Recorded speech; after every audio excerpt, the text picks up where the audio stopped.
الوصفة تاع اليوم من أروع الوصفات اللي يفكرونا في الزمان، يفكرونا في الصغر، يفكرونا في الأيامات اللي كنا نتعلقوا في الشتا. اليوم إن شاء الله راح ندير لكم مربى التوت ولا المعجون تاع التوت البري. التوت هذاك الكحل اللي نلقاوه في الشجر يعني في الخلا، معناها التوت ينوض وحده.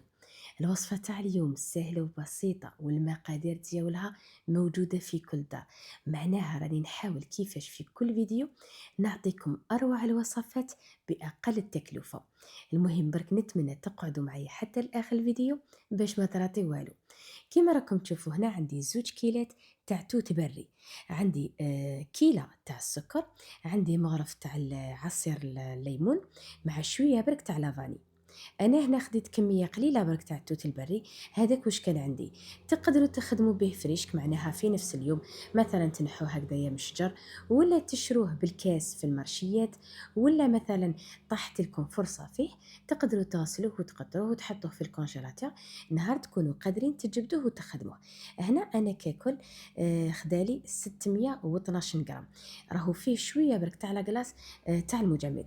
معناها حنا نكيلو بالتقريب 600 غرام تاع التوت مع 300 غرام تاع السكر.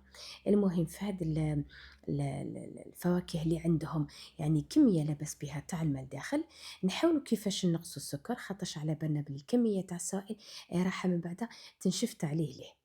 هنا درت قلت لكم 612 غرام تاع التوت، اذا نحينا بالتقريب 12 غرام تاع لاكلاص يبقى لنا 600 غرام، معاها 300 غرام تاع السكر، معاها مغرف كبيره تاع عصير الليمون، مع شويه برك تاع لافاني. انا نخدم بلافاني تاع الميزان معناها قطعه، على هذه ندير غير كميه قليله برك.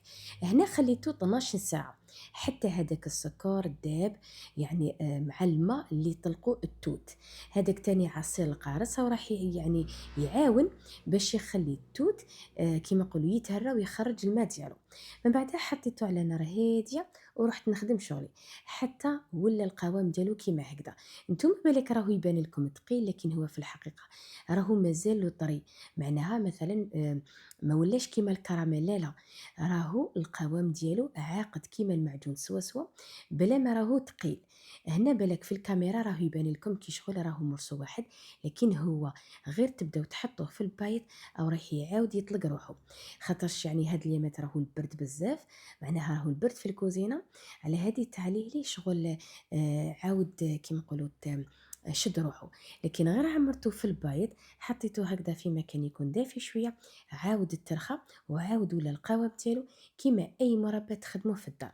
المهم البنه ديالو تكون قريبه شويه، حتى الريحه ديالو تكون قريبه تاني شويه من المعجون تاع النبق، كما نعيطوا له بالعاميه النبق، اللي هو ثمره تاع شجره السدر.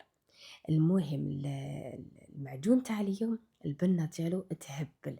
نتمنى برك ان شاء الله هاد تجربوه هكذا باش تفرحوا ولادكم يتعرفوا على انواع جديده تاع المربى.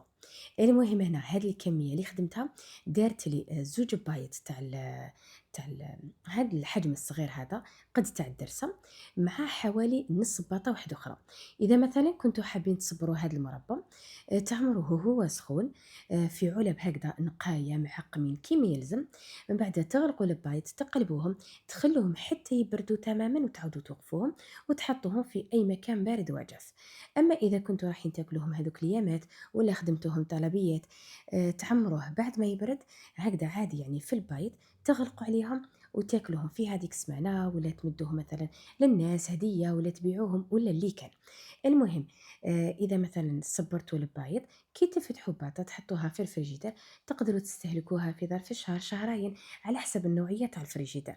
قد ما كان الفريجيدر ديالكم ما يديرش الرطوبه في المربى، معناها ما يديرش هذاك الماء اللي يكون في الغطيوه تاع المعجون، ما راحش يعاود يطيح هذاك الماء على المعجون، معناها راكم ضامنين باللي المعجون ديالكم ما راح يقراص، ما راح يغمل، ما راح يصوف، ما راح يصرى به والو. المهم برك نتمنى ان شاء الله الوصفه تاع اليوم تكون عجبتكم. اذا عجبتكم ما تنسوش تبارطاجيوها مع الحباب هكذا باش تعم الفائده. نتلاقاو ان شاء الله في الفيديو المقبل باذن الله، وابقى على خير.